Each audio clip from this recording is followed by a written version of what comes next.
Yes, nongeye kubasuhuza rero abakunzi ba Jaras Official TV, nizere ko mumeze neza cyane. Nongeye nanone ko za hano kugira ngo tuganire nitereke. Nabonye hari ababikunze bavuga bati ni byiza rwose kwitereka, ariko kandi hari n'ibyo mwanenze umuntu nabagira ngo arebe ko yakosora bimwe na bimwe. Gusa byose bigambiriye kubaka, kandi ni n'umwanya mwiza kugira ngo mwebwe muduhe comment, muvuga uko mubyumva, nimwe bacamanza. Narababwiye ngo it's your time, ni umwanya mwiza wo kudroping a comment ku bintu tuba twavuze, kubera ko akenshi ngenza nza hano nje kugereranya, ntaje gufata umwanzuro ku kintu icyo ari cyo cyose kiba kivugwa muri iyi show business. So rero munyemerere duhite dutangirira aha hantu wenda gatoya kugira ngo tubashe kuza kwinjira mu kiganiro neza.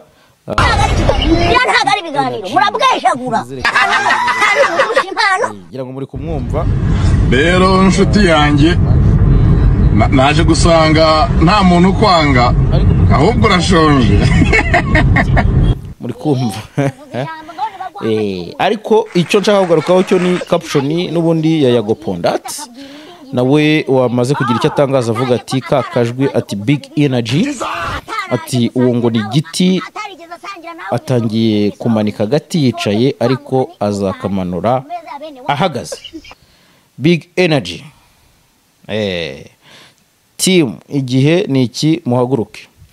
So rero ngira ngo mwabyumvise, ariko ibya Junior Giti byo sinzi niba biri gukomoka n'ubundi kuri ka gatotsi katurutse ku bibazo bya Chris Easy yagiranye n'umuhanzi Yago Pondat ubwo yakoraga igitaramo, ariko urabona ko Junior Giti nawe sinzi aho bakuye bagaragaza ko byabaye koko ari Yago yavugaga, ariko urabona ko banditseho ko ari Yago yarimo avugaho. Nabyo bikaba bitateje umwuka mwiza, cyangwa se bikaba byateje undi mwuka mubi hagati y'aba bombi. So rero ngira ngo ntabwo ndi butinde cyane, kuko ujya gutera uburezi arabwibanza. Ikiganiro cya mbere twari twakoze, twari twababwiye ngo mugire icyo mutubwira, ndetse n'abari bavuzwe mu kiganiro bamwe na bamwe bagerageje kuvuga, cyane cyane ko mwabyiyumviye ko umunyamakuru akaba n'umuhanzi Yago Pondat ubwo yarimo akora ikiganiro nanjye yangarutseho muri aya magambo. Mbona no guha gasopo umuntu witwa Jaras, hagarika kuzana abantu no gukoresha amagambo yawe ku izina ryanjye kandi mu buryo bubi uzi ibyo nagufashije wowe. Mwabyiyumviye rero Yago aratanga gasopo, nanjye ntiyansize. Birashoboka ko mu kiganiro naba narakoze nkuko nagiye mbibona mu comment, haba haragaragayemo wenda igisa nko kubagama, kubera ko wenda nagerageje kunenga imivugire y'uyu muhanzi ku matermere yagiye akoresha. Nawe nibyo yambwiye ati uwo navugaga ntumuzi, ariko mu byumvikana twaramwumvise. So rero ngira ngo nta kintu cyinshi narenza kuri ibi ngibi. Aba big energy namwe wenda mushobora kuba mwarabibonye kimwe na Yago, ariko ukuri kw'ibintu nuko Yago nta hantu duhuriye, nta mbibi duhana, ntacyo dupfa. Muvuga nk'undi muntu mvugaho muri showbiz iyo biri ngombwa, cyangwa se iyo yavuzwe, cyangwa se hari inkuru imwerekeyeho.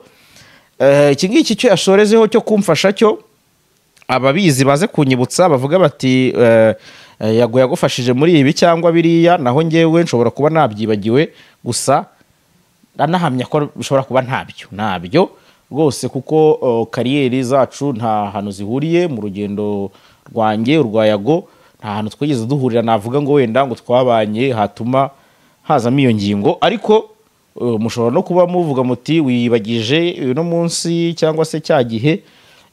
Munyibutse kandi sinabyo ngiye gutindaho kuri no nshuro, ariko ubutumwa bwo bwatugezeho abumenye. Ngira ngo wenda ahanini bishobora kuba byaranatewe no kuba narahostinze umuhanzi Bruce Melody, amubaza kuri uyu munyamakuru, cyane cyane ko tuzi iby'umubano wabo, yaba muri corona ko yagiye amuhuza na ba Dorimbogo, ko yagiye amuhuza n'abantu bagiye batandukanye, baba na Gihozo, ngira ngo murabyibuka. ni umuntu we cyane uko basuye umukecuru muri corona bari kumwe na Pius. Izo zose ni histoire ndi kubibutsa kugira ngo mwibuke ko kubaza Melody kuri Yago nta gishya kirimo mu gihe twaba tubona batakigendana cyangwa twumva ko harimo agatotsi kaba karajemo. Nk'umunyamakuru nge ntabwo nagisimbuka, nagombaga kukibaza kugira ngo agitangeho umucyo.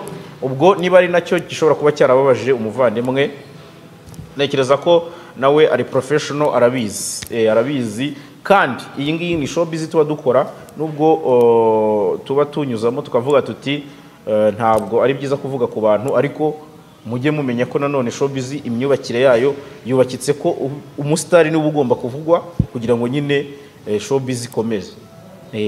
Ntabwo mu gitondo naza ngo mvuge ihene n'intama, ngo mvuge inka n'ingurube byarwanye ngo mbe ndi muri showbiz. Showbiz ni amazina y'abantu, wende icyo nanjye navuga cy'ukuri ntabwo ari byiza gusebanya, ntabwo ari byiza kwangisha undi abantu, nta nubwo ari byiza kuba wajya ku mbehe ya mugenzi wawe ukayikiniraho.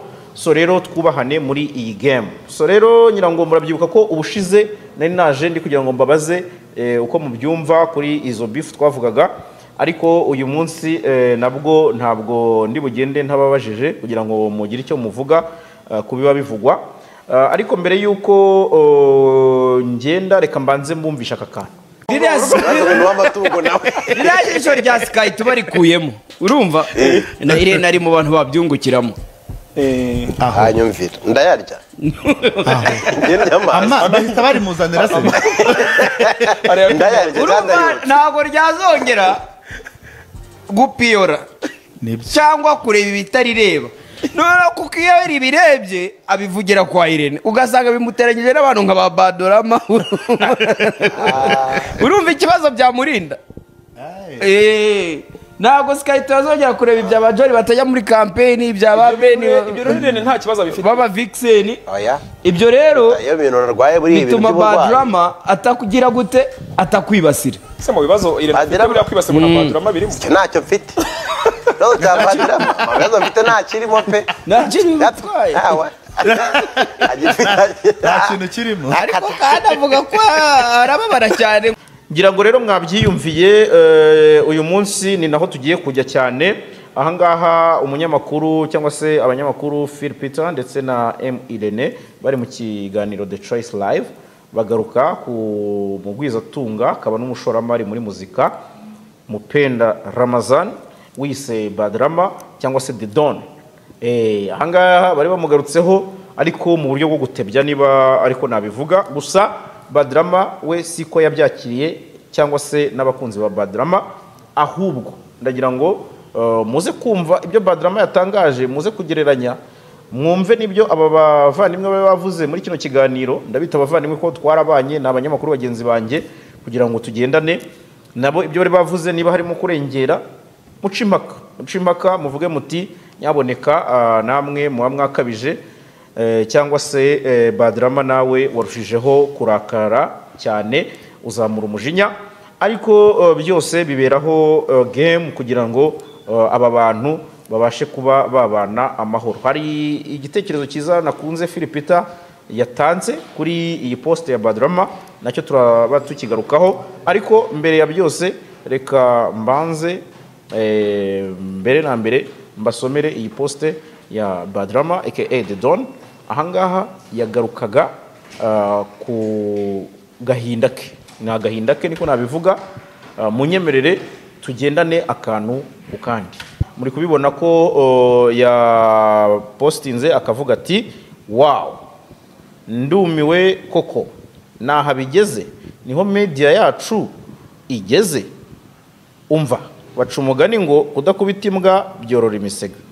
Namwe nimwunyumvire abanyamakuru dufite bitwa ngo bakorera TV ikomeye, abantu b'abagabo bakicarira undi mugabo bamusebya mu matiku avanzemo urwango n'ubunyamwuga buke.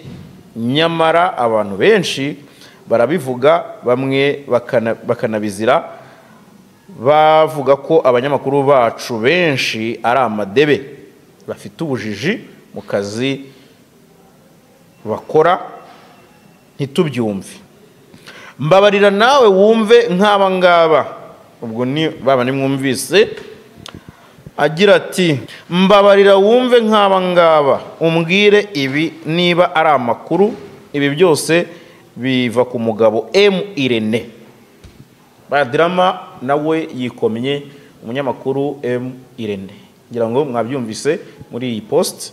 Ati si ubwa mbere anyibasiye, si ubwa kabiri, amaze kubigira umuco. Ubushize umuntu yaraje amwita idebe, undi araza ati badi ntiwite ku byo Irene avuga. Ati burya iyo umuntu amugaye akaboko bishobora no gufata ubwonko. Uti nta bwonko agira, nanjye ndabibonye pe. Ntiwaba ufite ubwonko ngo uvuge ibintu nk'ibi kuri TV. Ariko ndagira ngo mbamenyeshe ko mwayobye, mukanguye intare yari isinziriye, intambara muntangijeho reka tuyirwane. Ndi tayari, nshaka kubahana ku buryo n'undi wese uzatekereza guhangana n'izina Badrama bizamubera urugero, ku buryo n'uwabirose abyuka yicuza ibyo yarose. Harya ngo mufite cano, nanjye ndayifite. Uwo ni Badrama ati ndaje mfata umwanya nshyire hanze ukuri kw'ibibi mugambiriye, ariko mukomeza ibihano ngomba kubagenera Little Boys. Uwo ni The Don, ngira ngo muri kubibona kuri iyo poste twakoreye screenshot iri kugenda inyuramo. Ayo ni amagambo akomeye cyane The Don yakoresheje. Yes, ngira ngo rero mwabyiyumviye ibya The Don, ibyo atangaje cyangwa se ibyo yanyujije ku mbuga nkoranyambaga ze. Ariko ngira ngo murabizi ko nta nduri ivugira ubusa ku musozi.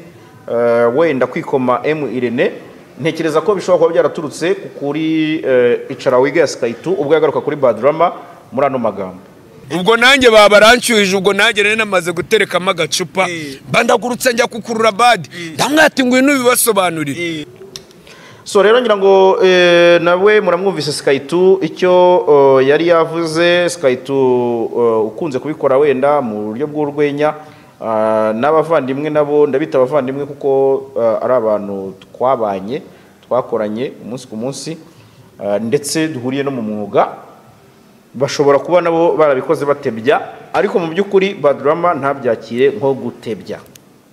Amagambo Badrama yanditse aragaragaza ko ibi bintu byamukoze ku mutima, nubwo bwose bishoboka ko bishobora kuba bitari birimo urwo rwango. Yes, rero ngira ngo mwamwiyumviye Skaitu nawe icyo yaratangaje. Skaitu utajya wiburira avuga kuri Badrama.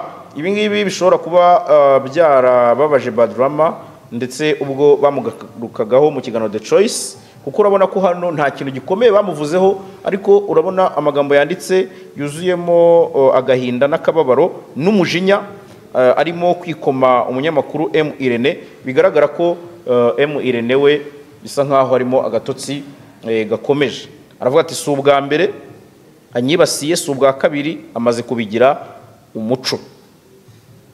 Ariko murumva ko yakoresheje amagambo akomeye cyane, ashyiramo ibyo kuvuga ngo umuntu nta bwonko agira. Ngira ngo byo ni ibindi bindi. Nuko ubushize navuze abantu bakavuga ko ndi kuvugira side yindi, ariko hari amagambo batakwiye gukoreshwa nyaboneka. Hari showbiz, hari ubuzima busanzwe, ariko harimo no kuba umuntu utakwiye kumukomeretsa bijyanye n'imiterere ye, ibintu atagizemo uruhare, umuntu ntiyiremye. So rero gukomeza kumwibutsa wenda ko hari ikibazo yaba afite, ntekereza ko atari wo umuti w'ikibazo, ahubwo abantu bakarebye kuri show business nibiba biyivugwamo kurusha ikindi icyo ari cyo cyose. Badrama yongeye kuvuga ikijyanye n'amadebe. Iki ngiki nyakwigendera Jay Polly yigeze kukivuga kera, kiba kinini cyane, gifata urundi rwego. Ariko Badrama we nk'umuntu wanditse nkaho nta cyahomba, niko navuga kuri media, kuko urebye Badrama nawe hano yagerageje kuba yageneraliza, nubwo bwose at the end of the day yashakaga kugira abo avuga, ariko kuvuga ngo mu banyamakuru nk'amadebe, ubujiji, ibyo byose ntekereza ko ari ibindi bindi.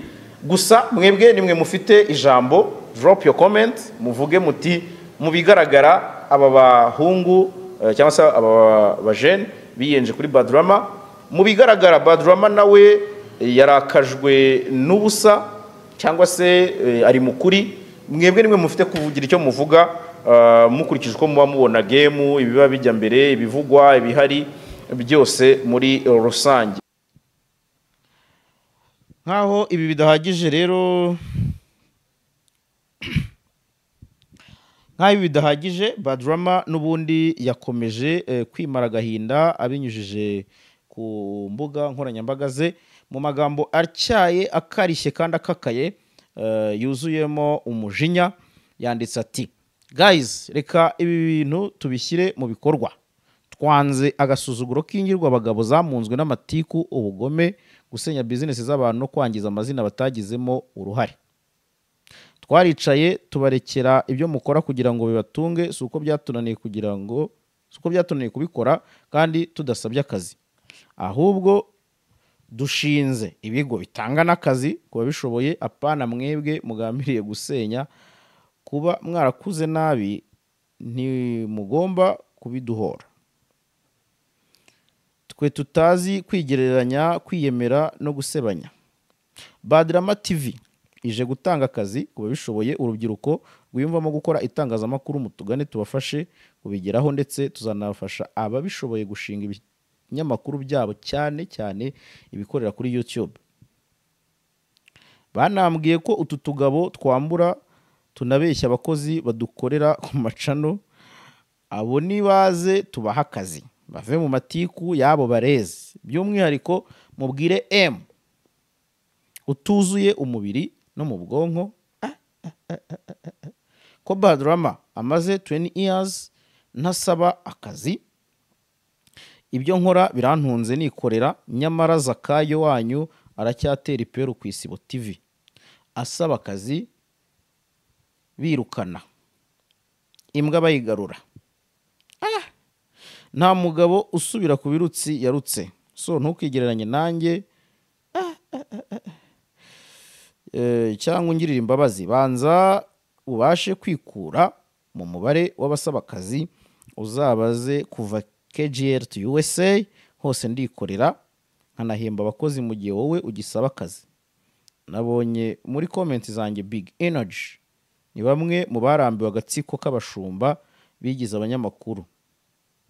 Nagira mbabwire the main team ibari inyuma, mureke duca agasuzuguro, kurikira Badrama TV ubashe kwiteza imbere kubw'ibiganiro byubaka bazabagezaho ibyiza biri imbere. Ashyiraho imiriro anabaha chance cyane, ariko mbega amagambo akomeye cyane. Bigaragara ko Badrama rwose ashobora kuba yarababaye. Ubwo ni mwebwe muri buze kutubwira mugendeye uko mubyumva muri comment. Ariko kandi Irene uyu nguyu yabaye undi muntu mwikomye, ubwo nawe no gushyiraho question mark, nawe akisuzuma akigenzura akareba akavuga ati se abantu ko bari kunyikoma. Gusa nanone kenshi bavuga ko iyo umuntu akora bijyanirana no gukosa, bijyanirana no gukosa. Ubwo bishoboka ko Irene uko wenda hosting abantu benshi, uko ari muri showbiz cyane, ko yijandika ariko agenda gwa mu makosa amwe namwe, cyane cyane ko twumva ko abamwikoma ntabwo bamwikoma nkawe nk'umuntu bivuga, ariko akenshi urumva bagenda bifashisha kuba ya hostinze abantu bakamuvugaho iki. So rero bishoboke ko Irene nawe agomba gusuzuma akareba niba atari kwahuranya. Ariko kandi ngewe comment yanjye iba ari iyo, nanjye mbishyiraho nka comment, ntabwo mba naje guca urubanza. Ni mwe bacamanza, you are the one to judge. Ni mwebwe muvuga muti dukurikije ko tubibona aba bantu, uri mukuri n'uyu utari mukuri n'uyu, turabyumva gutya byakemuka gutya. Umwanya n'uwanya aho ngaho munsi kabisa. Ubushize mwabikoze neza mutanga comment, ariko ndasaba ko abantu muduha comment mwava ku kintu cyo kugendera mu kigari.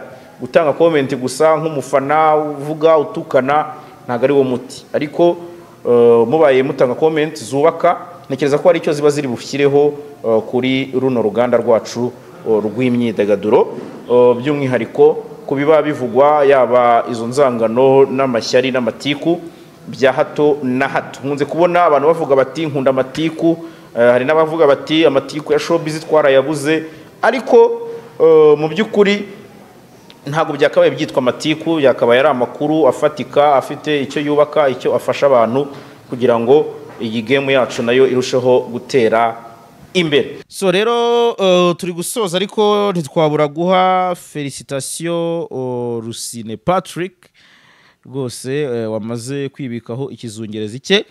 Ngira ngo abantu benshi batandukanye bagiye bamuha felicitation mu ma comment, by'umwihariko aba hano mu myidagaduro nk'uko muri kubibona aho ngaho mu mashusho, ba Ali Sudi, Sheja Sandrine, ba Junior Rumaga, ba Titi, ba Kadafi n'abandi benshi bagiye batandukanye uko muri kugenda mubona, ba Kilamani, ba Clapton, Aline Sano, General Benda, Nyakso, DC, Inkindi, Prince Keys, Jafet, Ayam Bianca, Athene Nkusi, Cyuzuzo, Young Grace, ni benshi cyane, Barinda Montez, ndababona rwose, ba Nadia, ba Kedot, bose shout out kabisa mwese uko mwagiye muha felicitation uyu muvandimwe Rusine Patrick. Murabona ko ibisurwenya rwose yamaze kwibikaho umukunzi we. Ngira ngo abantu hano bari kugenda barangiza gahunda zabo. Murabona ko Yoro the Queen yamaze guca impaka abwira abamukurikira izina ry'umubebe we, ariko igitangaje nkuko muri kubibona hano, iyo winjiye muri Google ukandika amazina ya Drake, murabizi ko uyu nguyu byavuzwe ko nyine hari ukuntu bawubanye, usanga muri amazina ye uko ari atatu, irya gatatu usanga n'ubundi ari ryo umukobwa Yoro the Queen yise umwana we. Ni hatari cyane, ngira ngo murabyumva ko bigenda biryoha nyine gake gake. Hanyuma kandi tubwire DJ Dizo tuti happy birthday, nkuko mubibona Inyarwanda yabyanditse, yakoreye iyi fete mu Kagera, aho n'ubundi isabukuru ye yabaye isabukuru idasanzwe kuko yari amaze igihe n'ubundi arwariye mu bitaro, kandi akaba yari yarayembye. Ibi rero bikaba byanahuriranye no gukabya inzozi ze zo gusura ibyiza nyaburanga bitatse u Rwanda. Uwo na wundi ni DJ Dizo, ngira ngo mwamukunze muri benshi. Hanyuma kandi ntabwo nagenda ntababwiye kuri Mr P wamaze kuba asubiza Ruda Boy, amubwira ati rwose brother, amwandikira ibaruwa ifunguye akayishyira ku karubanda. Ni ibaruwa y'agahinda, ibaruwa muri kubona yanditse avuga ati ibyo bintu rwose byo kugenda uvuga mu ma interview, ugenda uvuga ko ari we wari ugize itsinda, ari we wari kodinze ibintu byose 99% ari we wanditse ukanaririmba, ati ibyo bintu unizereza kuri kubivuga, ariko wiyibagije indirimbo nka za Personally, indirimbo nka za Temptation, Aringo, indirimbo nka za Shekini. Ubwo ndi kugenda nsubiramo izo muzi cyane, More Than Friend, indirimbo nyinshi cyane. N'ubundi uyu muvandimwe nawe yagarutseho, ariko ni baruwa ndende iri mu bikabine nkuko muri kubibona muri iyo video. Abantu benshi rero babaye shocked n'ino baruwa, bavuga amagambo nyine yuzuye emotion nyinshi cyane, bitewe nuko abantu twamenye itsinda. Murabyuka ko mu minsi ishize nibwo twari twumvise ibyo kongera kwihuza kw'iri tsinda ryongera kwirema bundi bushya, ariko nkuko mubibona iri tsinda n'ubundi nubwo ari impanga, amaraso yanze guhura hano, byaranze kabisa kuko bahora bakozanyaho. Ndetse murabyibuka ko n'umuvandimwe wabo yagerageje kujya muri iki kibazo, ariko wapi, ibi byaranze. Ndetse umuvandimwe P akaba yamaze kuvuga akamuri ku mutima, aravuga ati rwose my dear brother Ruda Boy cyangwa se Paul Okoye, rwose umenye ko ibyo urimo atari byo.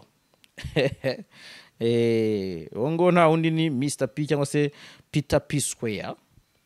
Ngira ngo abenshi muramuzi cyane, abenshi bajyaga bavuga baturiya warabyina gusa nta kindi akora, ariko nabyo yabigarutseho, aravuga ati kubyina ntago ari cyo cyakabaye ikibazo, ati kuko ukwihuza kwacu niko kwaremaga itsinda riri magique kabisa. So rero ndi kugenda nsatira n'umusozo, reka babwire ko nta gihindutse. The boxer. Mayweather You agomba know, kuba him and asesekara Picao i want Kigali, to host vuba cyane in November aho a match in aje Rwanda. gu- To host a match His Excellence between Picao and ndetse n'uwitwa Elon Mayweather Musk, costs nk'uko $200 million. You know that. byatangajwe n'uyu But Mayweather will come here next month, yaganiraga. September. Elon Musk will come to Kigali Hano ni ku in gihe, October. ngira ngo rwose abyemeza avuga ati ngewe na management team zabo turivuganira, abangaba bagomba kuba bagera i Kigali vuba. Elon Musk biteganyijwe ko mu kwa 10 agomba kuba ari i Kigali, hanyuma Mayweather nawe mu kwa 9 akaba yahageze. Ngira ngo rero mwabyiyumviye. So nicaye muri Urban by City Blue, niho rero ndi kuba mbaganiriza, ndi kugira ngo rero mbabwire nti murabona ko ari ahantu heza cyane. Hano mufite ibyumba byinshi kabisa, ntimukajye mwibaza ku bibazo by'amatsiko muvuga muti se uburi he, ariko murabona ko ari ibintu byiza cyane. Ubwo nabyo mu biduheho comment. Ubushize nari nagerageje kubaha umwanya kugira ngo munatubwire uko mwabibonye aho turi, niba mubona ari ahantu ha fresh dukomerezeho. Ibyo byose mukomeze muduha comment, murebe mubwe muti wenda Dani kuri kamera nakosora iki, Jaras nawe wenda byuza utubwire ibi nibi cyangwa se ugerageze kubamo hagati no hagati, ariko ndagerageza pe nababeshye mba nagerageje kuvuga ndimo hagati no hagati. Ubwo n'abanyikoma bakumva hari uruhande nabogamiye batagendeye kufana, bajye bangira inama bambwire bati wenda hano wagerageje kubogama utana bizagende gutya, kubera ko nanjye icyo nifuza nuko namwe mwatanga ibitekerezo kugira ngo mushyire itafari ryanyu kuri iyi game yacu. So rero ngewe reka ngiraho minira, ariko mbibutse ko ku itariki 24 z'ukwa munani turaba turi mu cyumba cy'amategeko hamwe na Riderman ndetse na Bulldog. Mbibutse ko Kenny Sol agiye kuri ruzinga umuzigo. Mbibutse ko kandi sikosa element nta gihindutse, yamaze kuvuga ko iyi ndirimbo igomba gusohoka. Ikibazo cy'amatsiko, Kevin Kade abinyujije kuri social media nkuko muri kubibona yanditse ngo ese mbahe sikosa cyangwa Nyiragongo. Abakurikira hafi iby'aba bantu bavuga ko Nyiragongo nayo ari indirimbo nziza cyane, ariko urumva ntaho ihuriye na sikosa, kuko sikosa ari collabo irimo ba The Ben ndetse na Element. Urumva rero Nyiragongo maybe ko Kevin Kade nawe hari amarenga ari guca nkuko muri kubibona. Nabonye hari umu influencer umwe uvuga uti wibeshya abantu ubabwira ko sikosa izasohoka, uwo nawe ni Dumba nawe ndamusuhuze, shout out kuri Dumba kabisa, numwe mu bantu ubona ko bahirimbanira iyi miziki yacu. Avuga ati ntago uzayisohora, bwiza abantu kuri ko ugiye gusohora Nyiragongo. So rero ubwo nabyo byaba ari ibindi nyuma yuko tubonye ino video ya Muyumbu Jimmy ndetse na Coach Gael bari muri USA. Murumva uko bavugaga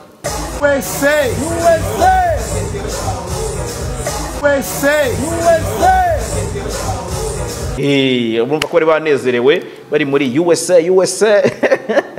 So rero abakire bo baba bameze neza, kandi ntekereza ko ibi ngibi atari byo bapfa ngo bagirane ibibazo bikomeye, cyane cyane ko muzi ko hari imishinga ikomeye hagati ya Coach Gael ndetse na Jimmy Muyumbu nk'aba businessmen badashobora kuba bakerensa ngo nukubera ko hari ibibazo byaturutse mu bahanzi babo. So rero ngewe mpiniye ahangaha indirimbo ziri hanze ku isoko, mukomeze muzirebe z'abanyarwanda mu streaming. Nditinya ya La Lena kabisa mu streaming indirimbo ya Bwiza, indirimbo nziza cyane. Mu streaming indirimbo ya Yago Pondat, afite indirimbo nziza yitwa Ibyo Birabareba. Mujyeho mukore stream murebe imiziki y'abanyarwanda, mubahe support. Abaraperi nabo muri no minsi bari kuri move ya fresh, ndibuka ko mu minsi ishize twabigarutseho n'umukada. Bose rero mugende mubashyigikire, murebe imiziki yabo. Sowe nayo iracyari muri new release ziri hanze, kimwe n'izindi mwagiye mumenya hambere. Mujye mukomeza murebeho, buri uyu muhanzi hari icyo uba umufasha. So rero ngewe mini ahangaha nitwa Jalas, iyi ni Jalas Official TV.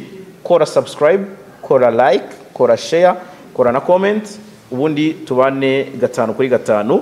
Nshimire Dani wabashije kumixinga ibi byose, niwe mutekinisiye uri inyuma y'ibi byose. Shimire namwe mwese mugera mutwereka ko mudusapotinga ko turi kumwe 5 kuri 5. Ibitekerezo byanyu inbox, nimero yanjye niyo ngiyo iri hasi 0782511010 ukanyandikira ukambwira uti nyamara aka kantu wagakosora akawakongeramo akawagakuramo, ubundi mukatubwira uko muba mubyumva namwe, ariko ahanini mu rwego rwo kubaka. Muvuge comment zubaka, apana kuza mutukana musebanya, ntacyo twaba dukoze, nta nicyo twaba dukosoye. So rero ndabashimiye mwese, naho ubutaha drop your comment.